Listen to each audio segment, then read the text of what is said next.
Qual é a pauta? A pauta é sobre gente. A gente vai falar com a doutora Kearney, que é uma experta, uma doutora nos Estados Unidos em psicologia e estatística. Ela vai falar sobre como virar um vencedor. A gente vai sair do loser, a gente vai entender o que é o loser, né? Se existe no Brasil, né? A gente vai ver, e como fazer para virar um winner, sabe? Virar um vencedor.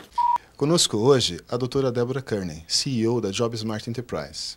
Ela é psicóloga, formada em psicologia e estatística, fez mestrado e doutorado em Massachusetts. Hi Deborah, how are you doing? Hey, good. I would like to ask you, what is a loser? A loser is the way a person thinks about themselves no matter where they are. But when you're talking career path, there are things that are related to what they have for the contribution to the company. That's what makes a person a leader in a company, not a loser inside the company. And if they lose their job and they become perceived by their community as a loser, it's very hard for that heart to come back. But the truth is that a loser is a person who's lost who they are. Just for a period of time is forever. What do you think? Be a loser. The person redefines themselves and then they aren't a loser any longer because they come back, much like the phoenix from the ashes, and they become something new, bringing everything that they were to something new that they are. So when we look at loser versus leader, it's the person saying, I'm going to lead myself out of being lost, and then I will be a better leader, not loser, in my organization. How the guy become a loser? How the guy become a loser? People end up being socially defined. I'm good if I have a job. I'm good if I have a better car. I'm good if my clothes are this way. Then the person doesn't feel like a loser, but the truth is it is inside. So what's external isn't as important as that person's feeling and the use of who they are to be the best they can be. So if I am very well educated and I'm not applying myself, even if I'm getting paid a lot of money, I'm not the best I can be. So I'm really losing myself in terms of who I can be as a contributor. Right. So if I have a position, and we talked about this before, if I'm this person with this amount of strength and I have a boss who does this to me, I have to break out and be a better leader. How do I do that? I improve that person as I improve myself. And then I'm a leader, not a loser. How to turn around this situation? So an example is the person's lost their job. And now in their family, in their neighborhood, in their community, in their college where they went, everybody looks at this person and says, no job, loser. Right. This person has to reevaluate and reach out in the network, let's say, and ask in my network, here's who I am. How do you think you can help me to improve? Here's who I am. Here's what I've done. How is this more marketable? Do I need to go and change the way I have my degree? Do I need to look a certain way? Do I need to travel more? How do I build something that will make me more marketable? And then once more marketable, either by image, by more degrees, by taking advantage of opportunities, maybe I go and I travel and I just volunteer somewhere just to learn about another culture so that then I can be employed in that culture. So you have to expand your skills, but you have to use your brain in order to gain knowledge. But the two things that make a person a leader are what they know and how they work with the people around them.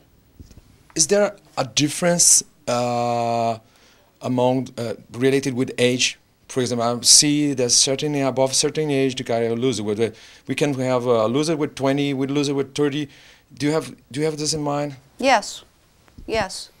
A young person right out of school doesn't have the confidence to go forward, and so sometimes they overvalue what they have in terms of their leadership. So a 20-year-old has to lead with the knowledge they have from what they learned in education and learned from limited experience. And then they have to be, if we're going to stay with the L word, very good listener.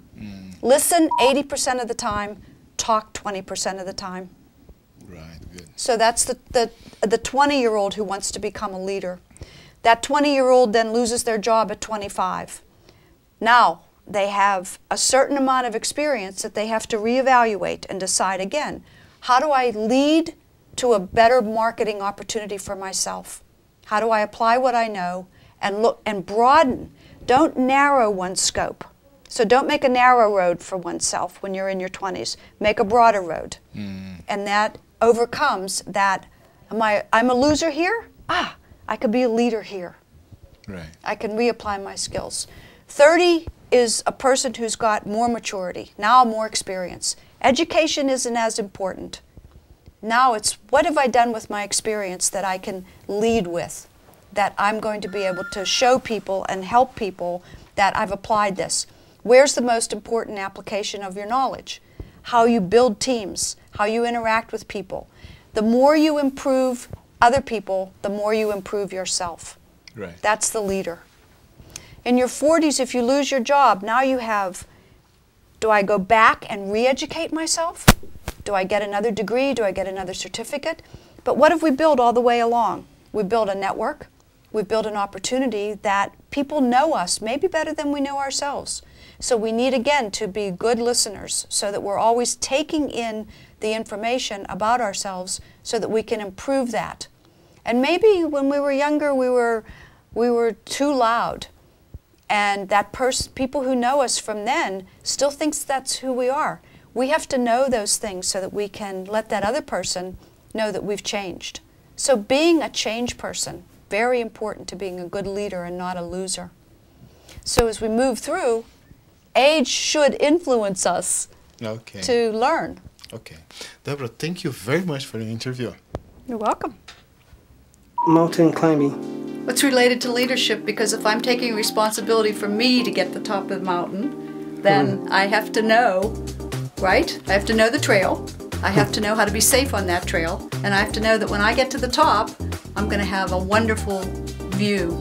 And that's the leadership, that when you take responsibility for yourself, and then you begin to take people along with you on what that climb should be.